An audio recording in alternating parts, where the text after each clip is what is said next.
Ladies and gentlemen, boys and girls, welcome back for the second time. So you remember when I was talking about the missionaries going down to the indigenous people and leaving the voice recordings there and stuff? Well, I was talking about how the CIA did that, but they used the vampires to fight communism, which that's the part I forgot. We're going to actually dive right into that right now because I have it up here. So,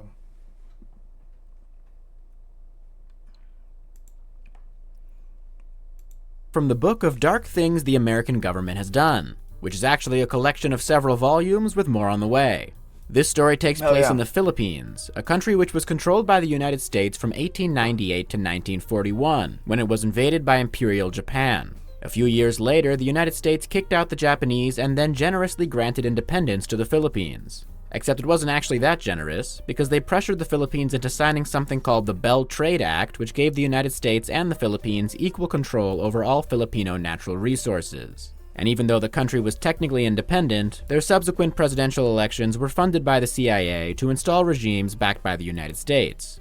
So now that I've given you an extreme oversimplification of the history. So pretty much we went in there and said like, oh, well, you can have some of it, but since we're America, we're always going to take a lot more than you will. It's very simple. Very simple. Of the Philippines, let's get into the vampire stuff. Overseeing the CIA's influence on the Philippines was an operative named Edward Lansdale. Prior to World War II, Lansdale was living in San Francisco and working in advertising, which is fitting because he looks like Don Draper if he somehow smoked twice as many cigarettes. And when the war came around, Lansdale's skills in advertising earned him a position in the Office of Strategic Services, which became the CIA in 1945. By 1950, the somewhat independent Filipino government was fighting a communist guerrilla movement called the Hukbalahap. The members of the movement were known as the Hooks, which is extremely convenient because it saves me from having to say Hukbalahap for the rest of this video. The Hooks had formed their group to fight the occupying forces of Japan, but when those forces were all gone, they shifted to fighting the new Filipino government. So Edward Lansdale was brought in to assist the armed forces of the Philippines in their fight against the Hooks. Although he did a lot more than that, as he went on to completely run the presidential campaign of Ramon Magsaysay, who won the presidency thanks to Lansdale and millions of dollars from the American government. Lansdale and the CIA went on to write all of Magsaysay's speeches and oversee his government's policies. Lansdale's Wikipedia page describes him as a friend of Magsaysay, but that seems a little presumptive considering it's been reported that Lansdale once physically assaulted Magsaysay when he read a speech that wasn't written by the CIA. But even if those two did bicker like an old married couple from time to time. See what I'm getting when I say that? It's kind of similar. It's not similar in an aspect. We'll get to that part. But it's just, but that was more like missionary. This is us just, sticking our dicks where they don't belong. As in, like, we didn't have to go, like, we didn't have to go to the Philippines, but we did. And this guy, like, knew, like, oh, we're just going to take this over. They actually managed to get a lot done, crazy. Particularly in their fight against the Hooks, where Lansdale developed the early forms of modern psychological warfare. He later wrote, "Conventional military men think of combat Psy-war almost exclusively in terms of leaflets or broadcasts appealing to the enemy to surrender. Early on, I realized that Psy-war had a wider potential than that. And the wider potential he's referring to in that incredibly ominous sentence involved taking a look at Filipino mythology. Lansdale and his men studied the superstitions of Filipino peasants to discover what freaked them out. The first thing they tried was something that Lansdale called the Eye of God, which involved painting a cryptic symbol on the houses of people who they suspected were working with the Hooks. I guess the idea was that the Hook sympathizers would think that the symbol was a mark of death from some ancient demon. Except it sounds like the Eye of God was just something that Lansdale made up with no actual link to Filipino myth. But maybe he thought their stuff was too boring and was trying to add to the lore. Another strategy involved flying planes over Hook-controlled areas and broadcasting mysterious curses onto the villagers below, attempting to prevent them. There you go, right there. There you go, guys. Ladies and gentlemen, right there. As I said, this reminds me of something. We did it for hundreds of years. I mean, hundreds. Like, we did it for decades. Like it's propaganda. I mean, we've done it. It's just this doesn't get spoken about often, Them from joining but forces with the it's a Hooks in crazy fear of story. spiritual It's an evils. absolutely crazy But I story. feel like the sight and sound of a plane flying above them might have tarnished the illusion on that one. As ridiculous as those strategies were, Lansdale's magnum opus was soon to come. One of the things his men discovered in their search through Filipino mythology was a vampire-like creature called the aswang. Existing in Filipino legend since at least the 1500s, the aswang is basically the bringer of all evil things. And although it is said to suck the blood of He's Dracula. He's the Bela Lugosi. He's the creature Bram Stoker created, except in Filipino culture.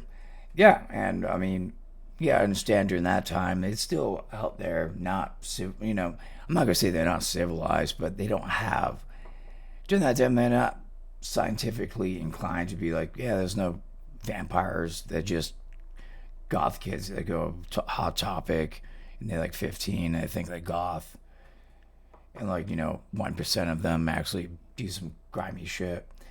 That's pretty much it. But back then, it's just a whole different society, dude. It's a whole different society. You gotta talk about things that women's spoken about. I mean, this is a silent movie. Maybe like they might have gotten it. Maybe the slightest of fucking hand, by the grace of God, one person in that place maybe gotten it. But yeah, it was time that we didn't have email, so for them, a vampire is quite weird, real than us now, where it'd be like a vampire. I'd be like, what fat goth kid from Hot Topic is going to come up here and try to suck my blood, and that's fucking weird. humans, it doesn't resemble the vampires of Western Yeah, right? This is what we think of. They think of something culture, totally different. typically looking more like this. Yep. Jesus Christ. All right, get that off the screen. We'll go back to the vampires. Good Lord. Actually, let's go back to that. I mean, that's exactly true. I mean, think about it. We have a lot of movies that have creatures like that, based off of lore and stuff. Based off of where did the vampire come from? That's the question that we could ask right now. And before we go back, it's going to be a quick one, but I just want to dive into what I was talking about. And I know it went even vampire origins, because I want to say it was Bram, but I want to say it's not. Okay, we won't do. We just go on the fucking Wikipedia. So it was based off of yeah, maybe we actually do the sum up. There's a lot to take on.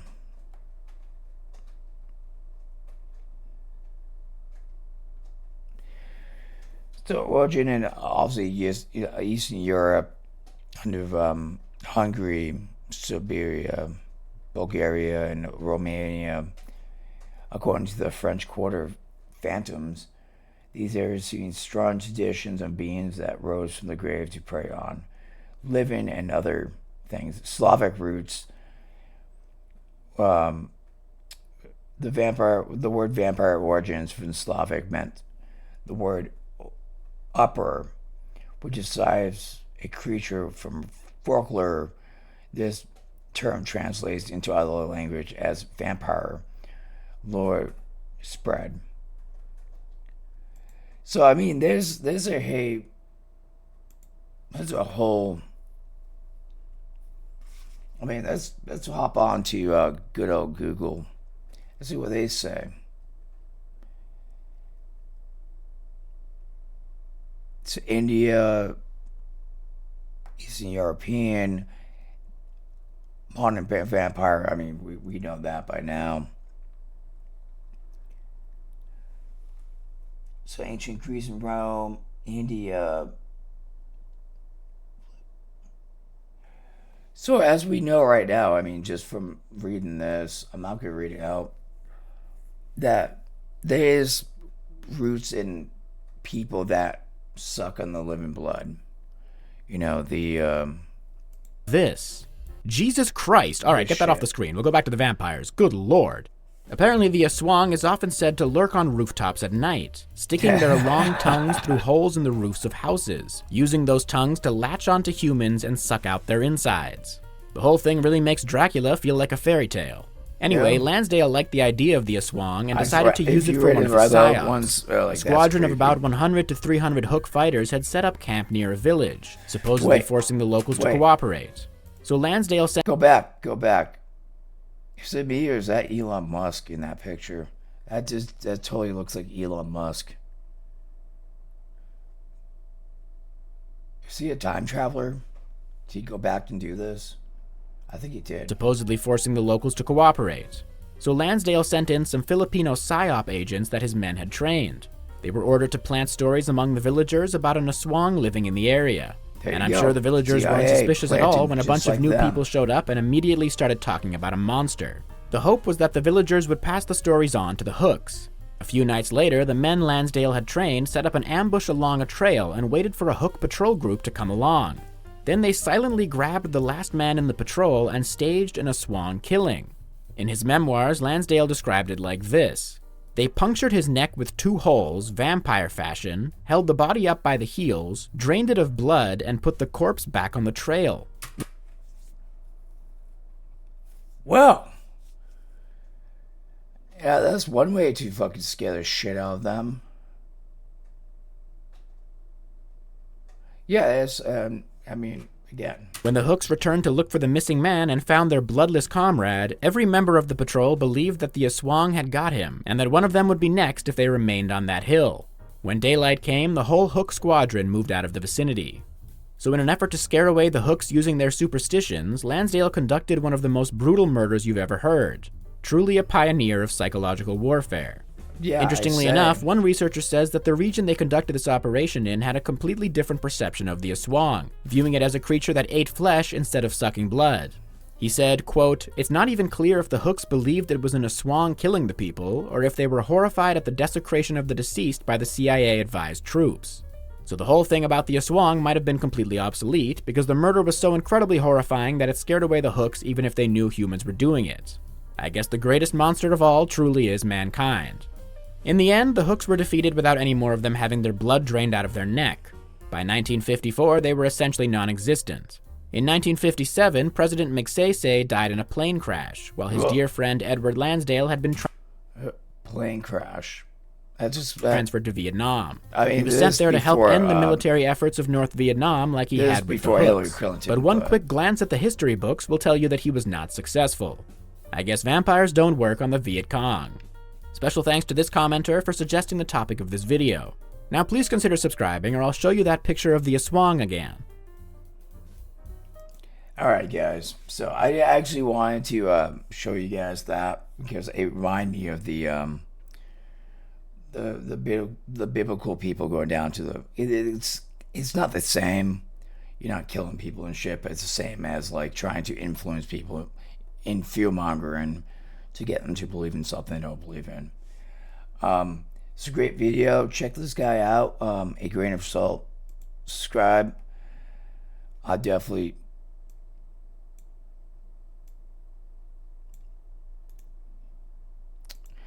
I leave a like in the bottom. Yeah, it's going to be a really quick video. I just want to show you exactly what I was thinking. And this guy said it perfectly. So... you guys have a great day, and I see you fucking next week. Love you bastards.